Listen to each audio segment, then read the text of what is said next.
Hello दोस्तों, नमस्कार। MK technical solution में आप सभी का स्वागत है। आज हम लोग जानने वाले हैं कॉन्टेक्टर ओवरलोड के बारे में।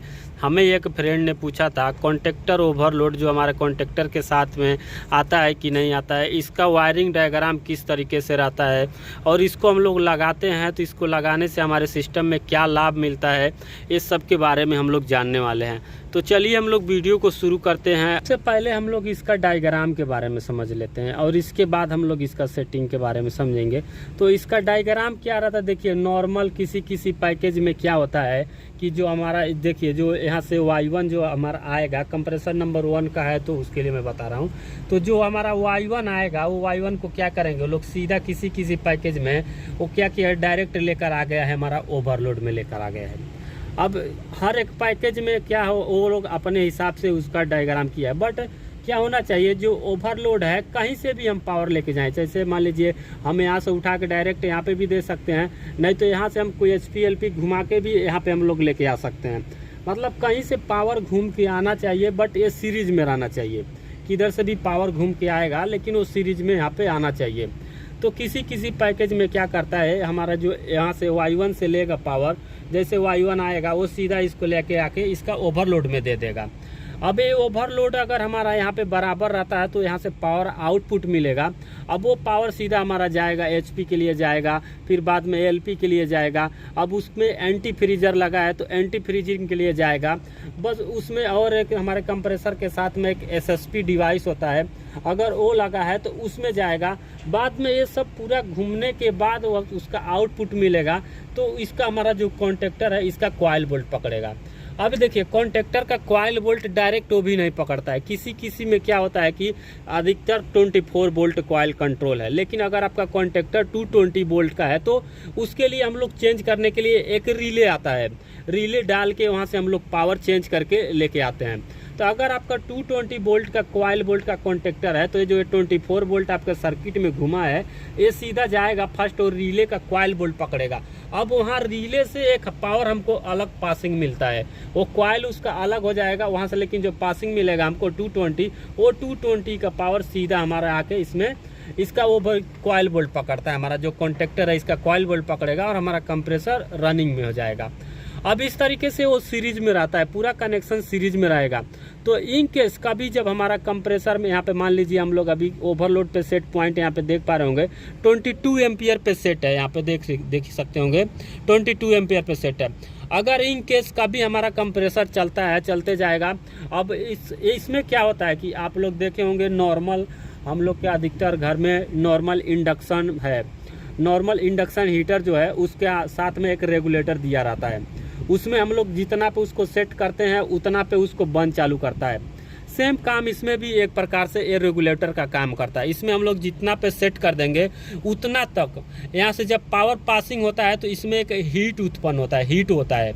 अब उसी हीट की वजह से इसके अंदर एक प्लेट होती है, वो प्लेट क्या होगी, जब इसमें पावर पासिंग होगा तो वो हीट होगी तो उसमें टाइम उससे बंद चालू करता है। वो हीट होगा तो उसमें ट्रिप कर देगा, फिर बाद में हम जब लगा के इसको रीसेट करेंगे तभी रीसेट होगा। लेकिन जो हमारा इंडक्शन का क्या है वो ऑटोमेटिक ऑन ऑफ करता है, लेकिन इसमें ऐसा नहीं है। बट डिजाइन सेम उसी से मिलता जुलता है।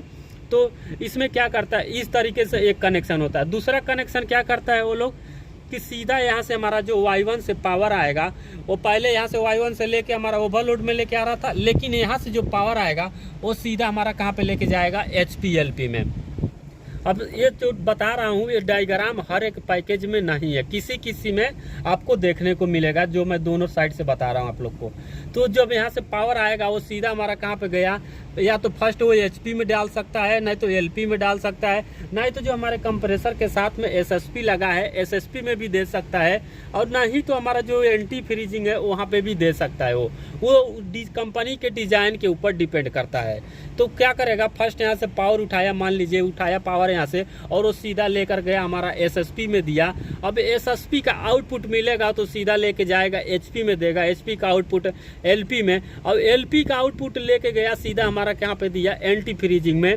अब एंटी फ्रीजिंग सब वहाँ से बराबर है तो उसका आउटपुट लेके आएगा हमारा यहाँ पे जो कॉन्टेक्टर है इसका ओवरलोड में लेकर आएगा। अब उसका जब जैसे एंटी फ्रीजिंग का आउटपुट मिला तब इसका ओवरलोड में लेकर आया। लेकिन देखिए कनेक्शन देखने को सेम है, या तो मैं इस साइड से जाऊं तो भी हमारा सेम काम है, क्योंकि ये पूरा सेम सीरीज में हो रहा है। चाहे मैं इस साइड से चलूं, दोनों काम सेम है, बट घुमा दिया है लोग केबल। कोई लेके आके डायरेक्ट यहाँ पे दे दिया पावर, कोई लेके हमारा एंटी फ्रीजिंग से घूम के लेकर आके दे दिया। तो दोनों कंडीशन में काम ये सेम करेगा। तो जैसे एंटी फ्रीजिंग से पावर आउटपुट आया, यहाँ पे हम लोग दे दिए, अब इसका आउटपुट सीधा निकाल के हम लोग रिले को दिए।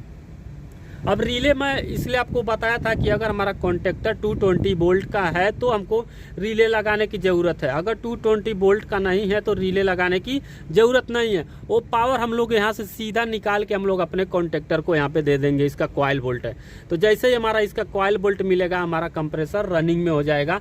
तो उस कंडीशन में भी जैसे पहले मैं बताया, इसमें एम्पियर सेट पॉइंट है, जैसे 22 एम्पियर है।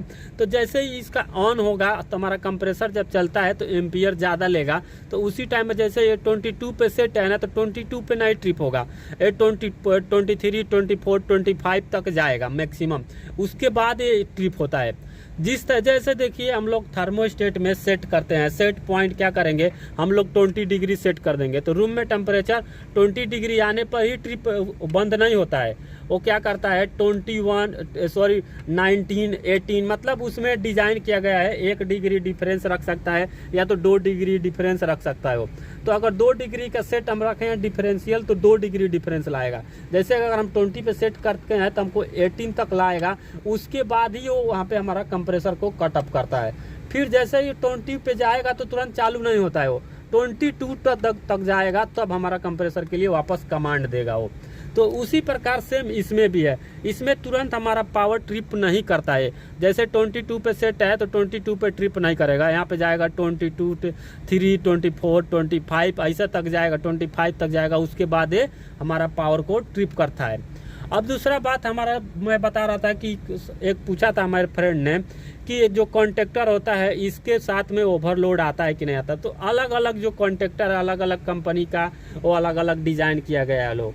तो जो किसी कंपनी का है उसके साथ में हमारा कॉन्टेक्टर का ओवरलोड आता है, और किसी के साथ में ओवरलोड नहीं आता है। तो उसके लिए हम लोग हमारा जो कॉन्टेक्टर है उसको हम लोग देखेंगे कि हमारा जो कॉन्टेक्टर है कितना एम्पियर का है। मान लीजिए हमारा 60 एम्पियर का कॉन्टेक्टर है, और हमारा जो यूनिट है जैसे कंप्रेसर है उसका फुल लोड एम्पियर मान के चलिए 30 एम्पियर है, चाहे 20 एम्पियर है, फुल लोड है। तो उसके हिसाब से हम लोग दोनों का कॉन्टेक्टर को देख के बाद में हमारा जो कंप्रेसर है उसका फुल लोड एम्पियर देख के हम लोग एक ओवरलोड को उसके कॉन्टेक्टर के साथ में हम लोग लगा सकते हैं, क्योंकि दोनों का एम्पियर देखना जरूरी है। अगर हम लोग दोनों का एम्पियर नहीं देखे, मान लीजिए इसको हम लोग लगा दिए ज़्यादा एम्पियर का, अब हमारा कॉन्टेक्टर का एम्पियर है 30 एम्पियर, जैसे हमारा कंप्रेसर ज़्यादा एम्पियर लेगा, बाद में क्या होगा कि पहले हमारा कॉन्टेक्टर ही जल जाएगा, इसको ट्रिप नहीं कर पाएगा, ये हमारा कॉन्टेक्टर जल जाएगा।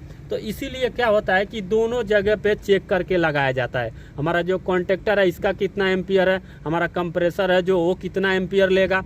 तो दोनों का एम्पियर देखने के बाद अगर कंपनी हमारा ओवरलोड नहीं दिया है तो हम लोग ओवरलोड लगा सकते हैं इस तरीके से। ओके दोस्तों, तो आप लोग को आशा करता हूँ ये वीडियो पसंद आई होगी। वीडियो अच्छी लगे तो लाइक और सब्सक्राइब करें और ज़्यादा से ज़्यादा शेयर करें। वीडियो को अंत तक देखने के लिए बहुत बहुत धन्यवाद। आपका दिन शुभ हो।